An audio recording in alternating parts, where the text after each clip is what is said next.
Existem palavras que parecem inofensivas, até que escutamos com o corpo. Fracassado, desorganizada, sempre atrapalhada. Soam como descrições simples, cotidianas. Mas para quem cresceu ouvindo esses rótulos como verdades absolutas, essas palavras não são apenas adjetivos, são sentenças emocionais. São ecos antigos, camuflados de identidade. E o mais assustador é que a gente aprendeu a chamá-las de eu. Talvez você se reconheça nisso. Talvez tenha se acostumado a repetir essas palavras como quem descreve o clima. Eu sou assim. Eu sempre fui assim. Não adianta tentar mudar. Mas, e se esse eu sou for apenas o reflexo do olhar ferido de alguém que um dia não soube te enxergar de verdade? E se a sua identidade atual estiver ancorada em uma linguagem moldada pelo trauma? Segundo Gabor Maté, o trauma não está apenas no que aconteceu, mas no que deixamos de sentir, de expressar, de ser. E quando internalizamos essas vozes externas, pais que nos chamaram de preguiçosos, professores que nos compararam, colegas que nos diminuíram, acabamos usando a própria fala como corrente. E quanto mais repetimos essas palavras, mais elas se tornam solo. Um solo onde só crescem as mesmas dores de sempre. A neurociência mostra que o corpo não diferencia imaginação de realidade. Ele escuta as palavras que você diz como comandos. Quando você diz "sou inútil", o sistema nervoso se contrai. Quando você diz "sou incapaz", o corpo se prepara para falhar. Isso não é autoajuda. É fisiologia, é trauma, é sobrevivência. Você não é preguiçoso. Você está cansado. Você não é bagunçado. Você aprendeu a viver no caos para não sentir o abandono. Você não é fraco. Você só está tentando carregar uma dor antiga com as ferramentas que tinha. E talvez, só talvez, seja a hora de rever a forma como você se nomeia. Porque a linguagem é uma casa. E viver em uma casa feita de insultos antigos não é lar, é exílio. A pergunta que fica é: de quem são essas palavras que você tem chamado de eu? Porque, às vezes, o que chamamos de personalidade é apenas proteção. E se esse eu sou, que você repete há tanto tempo, for, na verdade, o que está impedindo você de descobrir quem você realmente é? Talvez você já tenha feito isso. Acordou de manhã, olhou no espelho e disse em voz alta: "Eu mereço ser feliz." Mas lá no fundo, algo não respondeu. O corpo ficou calado, ou pior, se encolheu. A garganta apertou, o peito pesou, o estômago revirou. Porque havia algo ali que não acreditava. Essa é a fratura silenciosa entre a palavra e a sensação. A mente afirma, mas o corpo hesita. A voz diz sim, mas os músculos dizem não. E isso não é fraqueza espiritual, é trauma. Gabor Maté explica que o trauma cria uma separação interna, uma espécie de desalinhamento entre quem você quer ser e o que seu corpo ainda lembra. E o corpo lembra tudo. Lembra do abandono disfarçado de silêncio. Lembra da vergonha que veio com o erro. Lembra da sensação de perigo quando você tentou se expressar e foi ignorado, ridicularizado, punido. Então, quando você tenta manifestar algo com palavras bonitas, mas seu corpo ainda está congelado pela dor não sentida, há um curto-circuito. A neurobiologia entende isso como ameaça. A amígdala cerebral, aquela que gerencia os alertas de perigo, entra em ação. E, de repente, aquela frase positiva se torna fonte de estresse. Porque ela exige um salto que o corpo ainda não está pronto para dar. Repetir "eu sou forte" com a mandíbula travada é como tentar plantar uma semente em solo congelado. Não brota, não floresce, não cria raízes. A manifestação real, aquela que nasce de dentro, começa quando há reconciliação entre a palavra e o corpo. Quando o que você diz encontra abrigo dentro da sua fisiologia. quando a sua intenção não força, mas escuta.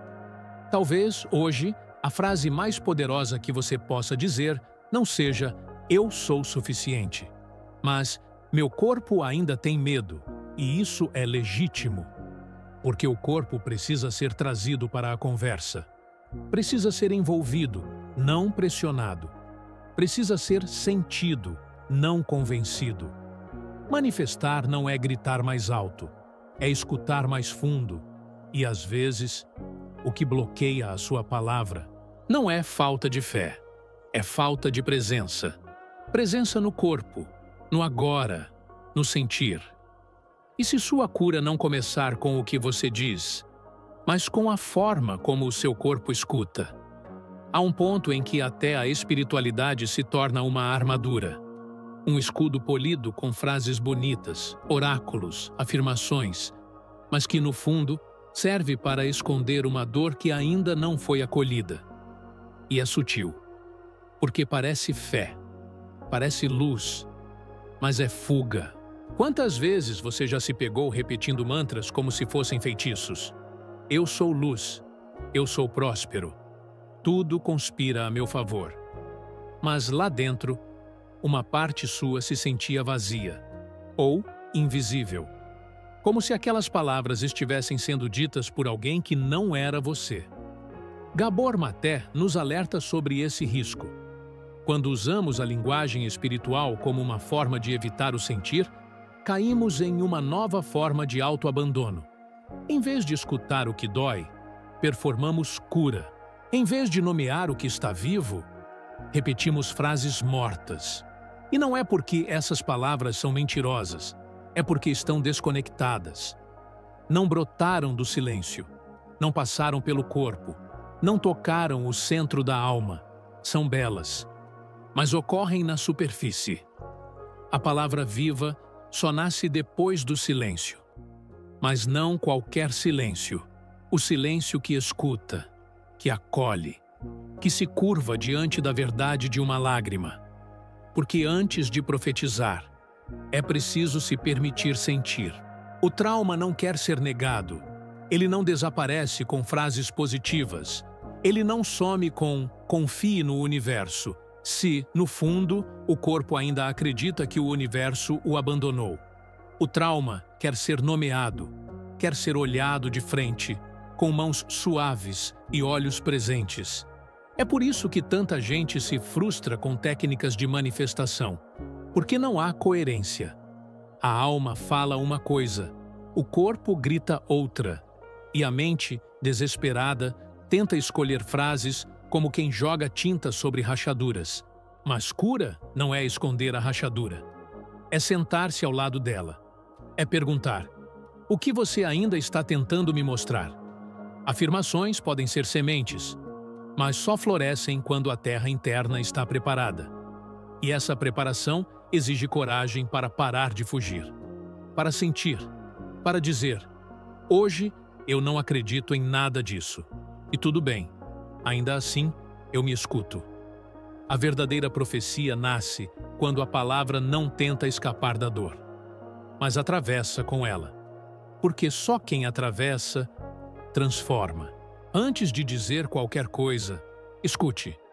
Não com os ouvidos, mas com a pele, com os ombros, com o ventre, com aquele ponto entre as costelas que, às vezes, parece queimar sem razão.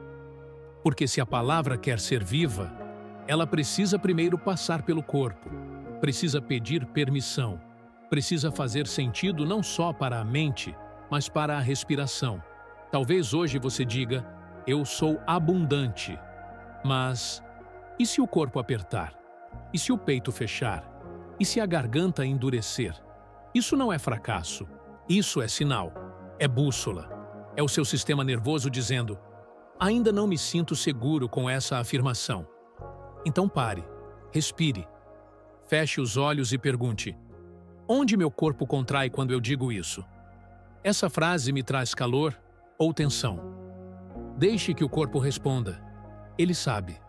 Ele sempre soube. Esse é o início do realinhamento.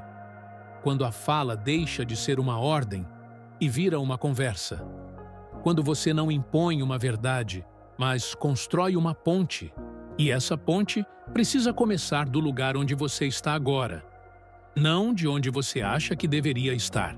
Por isso, às vezes, trocar uma frase como "eu sou próspero" por algo mais honesto como "estou aprendendo a confiar que há um caminho" faz toda a diferença. O corpo entende, o corpo relaxa, o corpo coopera. Porque a verdade não precisa ser definitiva, ela precisa ser sentida. Gabor Maté nos lembra que o corpo não mente, ele só responde. E, quando escutado com presença, ele se transforma. Ele deixa de resistir.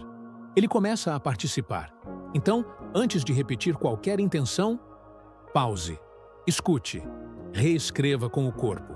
Reescreva com gentileza, com sensibilidade, com humildade diante da sua história. E se a frase de hoje for apenas "estou tentando", que seja, porque isso o seu corpo consegue acolher. E é aí que a palavra vira profecia. Não porque ela impõe o que será, mas porque ela honra o que já é. E o que já é sempre sabe para onde ir. Imagine por um instante que sua psique é um solo, um chão sutil, invisível, moldado por anos de experiências, memórias, silêncios. Agora imagine que esse solo já foi queimado por incêndios que ninguém viu. Críticas, rejeições, abandonos disfarçados de rotina, anos tentando agradar, se encaixar, sobreviver. Até que, um dia, o solo endureceu. E é nesse solo que, hoje, você tenta plantar novas palavras. Afirmações como sementes, intenções como brotos de esperança. Mas se o terreno interno está endurecido, se ainda há cinzas não acolhidas, as sementes não germinam. Não porque estejam erradas, mas porque precisam de cuidado antes de serem lançadas. Gabor Maté diria: não há cura sem verdade.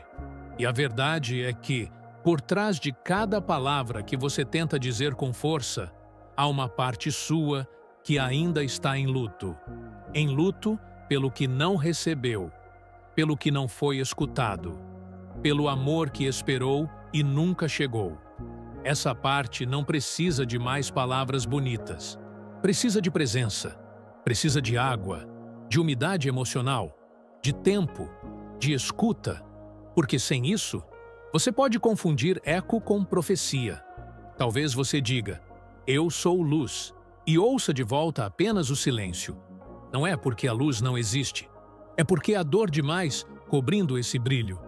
E regar esse solo não é fazer mais, é sentir mais, é se aproximar da parte sua que ainda não acredita, que ainda se sente indigna, que ainda teme ser ferida de novo. A espiritualidade, quando verdadeira, não nos apressa.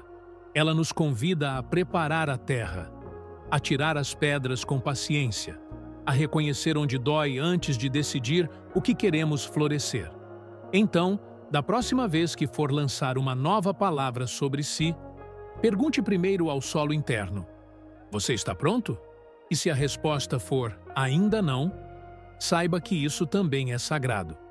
Porque há algo de profundamente curativo em reconhecer: eu quero mudar, mas ainda estou ferido. E mesmo assim, continuar, regando, esperando, amando.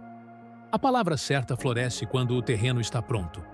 E às vezes, preparar o terreno é o milagre. Ela dizia, com uma voz quase imperceptível: eu sou invisível. Não como metáfora, mas como realidade íntima, como verdade antiga que ela carregava no corpo, sem saber. Durante anos, viveu assim, cumprindo seus papéis, trabalhando, sorrindo em reuniões. Mas ao se deitar à noite, algo pesava, um vazio sem nome no centro do peito, uma dor silenciosa que nenhuma terapia verbal parecia alcançar. Até que, em uma sessão de escuta somática, ela foi convidada a repetir a palavra que mais resumia sua experiência emocional. E ela disse: invisível. A sala silenciou, mas o corpo dela não. Ao pronunciar aquela palavra, que ela repetia há décadas sem perceber, algo aconteceu.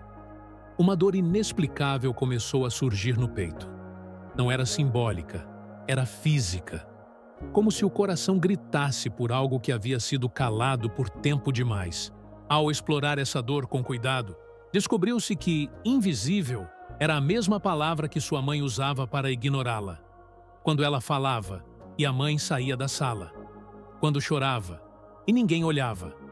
Invisível virou identidade, e o corpo ficou preso nesse significado por 40 anos. Mas algo mudou quando ela teve coragem de nomear, de dizer em voz alta aquilo que doía em silêncio. E quando, mais tarde, ela mesma decidiu substituir invisível por em reconstrução, o sistema nervoso respondeu. O peito aliviou. O corpo, antes retraído, começou a liberar tensões antigas. Não foi mágica. Foi verdade encarnada. A palavra certa não é a mais bela, é a mais honesta. É aquela que consegue tocar o lugar ferido sem esmagá-lo. Aquela que diz, eu te vejo. Mesmo que com medo. Mesmo que tremendo. Mesmo que ainda aprendendo. Talvez você também carregue uma palavra que te aprisiona, que se esconde em frases do cotidiano, em piadas que você mesmo faz sobre si. E talvez essa palavra esteja pedindo para ser liberada, porque o corpo guarda, mas também devolve. E às vezes, tudo o que ele precisa é de uma nova linguagem, uma que não o faça encolher, mas que o convide a respirar, em reconstrução, em recomeço, em retorno, aquilo que você nunca deixou de ser, mas esqueceu como se chamar. Há um ciclo que aprisiona em silêncio e que muitos vivem sem perceber. Ele começa com uma promessa. A promessa de que, se você afirmar com força, tudo vai mudar. Então você tenta, afirma, espera, se esforça para vibrar certo. Mas, aos poucos, nada acontece. Ou acontece pouco, ou acontece para os outros, nunca para você. E aí vem a frustração, o cansaço, a dúvida. O que estou fazendo de errado? E a resposta que parece surgir do vazio é sempre a mesma. A culpa é minha. E então você tenta de novo, com mais força, com mais frases, com mais espiritualidade, e volta ao início. Esse ciclo, afirmar, esperar, se frustrar, se culpar, afirmar de novo, não é fé, é trauma. É a repetição de uma estrutura emocional que nasceu quando, lá atrás, você acreditou que, se fosse bom o suficiente, seria amado. Se fosse positivo, seria aceito. Se anulasse, seria visto. E agora, mesmo na busca por cura, essa lógica se repete. Você tenta performar fé, enquanto, por dentro, o corpo ainda grita por escuta. A alma, exausta, não quer mais frases prontas. Ela quer verdade. Gabor Maté nos lembra que o trauma emocional não se desfaz com vontade. Ele se dissolve com presença, com reconexão, com segurança interna. Não se trata de profetizar mais forte, mas de sentir mais fundo, de permitir que a alma diga o que o corpo ainda tem medo de ouvir. Talvez hoje você precise de menos afirmações e mais silêncio, menos performance e mais autenticidade, porque a espiritualidade que cura não é aquela que exige que você finja estar bem. É aquela que te convida a tirar a máscara, respirar e dizer: eu ainda estou ferido, mas estou aqui, presente, vivo. Profetizar, no seu sentido mais profundo, não é prever o que vai acontecer. É permitir que a sua verdade atual, com toda a sua dor, cansaço, esperança e dúvida, tenha espaço para existir. E quando isso acontece, algo se alinha. A palavra volta a ser ponte, não uma prisão. Então talvez o verdadeiro milagre não esteja em manifestar um futuro idealizado, mas em habitar, com honestidade, o que está vivo em você agora. Porque é nesse agora que a cura começa. Há uma hora em que a palavra deixa de ser uma tentativa de controle e se torna um gesto de cura. Não porque ela tenha o poder de mudar tudo ao redor, como se fosse um feitiço, mas porque, quando nasce do encontro entre a emoção, a biografia e a biologia, ela transforma o dentro, e é esse dentro que, pouco a pouco, muda o mundo em volta. Bruce Lipton nos lembra que crenças encarnadas, aquelas que o corpo sente como verdade, podem alterar a própria expressão genética. Não é misticismo, é ciência sutil, é corpo escutando palavra, é célula reagindo à presença, e Gabor Maté completa. O corpo é o campo de batalha entre o que você viveu e o que tentou esquecer. A fala, então, torna-se um ritual de reintegração, não mais um comando mágico, mas um convite sagrado, um lugar onde alma e carne se encontram e, por um breve instante, se reconhecem. Você pode repetir 1000 vezes uma intenção sem mudança alguma, mas, quando uma única palavra emerge do silêncio, depois de um mergulho honesto, ela pode abrir caminhos que estavam selados há anos. A palavra não cura sozinha, mas quando ela nasce do corpo, não dá pressa, ela orienta, alinha, respira com você. E por isso, agora, convido você a um pequeno ritual. Nada grandioso, nada difícil, apenas presença. Feche os olhos, respire profundamente, coloque a mão no peito, sinta o contato com sua própria existência. E, em voz baixa, talvez apenas dentro de si, pergunte: qual palavra minha história está pronta para libertar agora? Não force a resposta, ela virá. Talvez como sussurro, talvez como imagem, talvez como um silêncio que fala. Essa é a medicina da palavra. Não o que você diz para se proteger, mas o que ousa dizer, quando já não precisa se esconder. E talvez, só talvez, a palavra que mais cura não seja a que resolve tudo, mas a que você pode sentir como verdade, mesmo que ela ainda doa. Porque quando fala, corpo e verdade se alinham. O impossível começa a se mover, em silêncio, em compaixão, em direção àquilo que sempre foi seu, o direito de existir inteiro. Se essa mensagem tocou alguma parte sua, se em algum momento você se sentiu visto, compreendido, acolhido, então eu te convido, com calma e verdade, a apoiar esse espaço. Deixe seu like, se inscreva no canal, ative as notificações e compartilhe com alguém que, assim como você, talvez esteja precisando de um lembrete de que não está sozinho. E se sentir no coração, deixe nos comentários. Qual palavra sua história está pronta para libertar agora? Sua voz também é medicina. Sua escuta também transforma. A palavra que cura não é a que afirma poder, mas a que nasce do encontro entre a dor e a presença.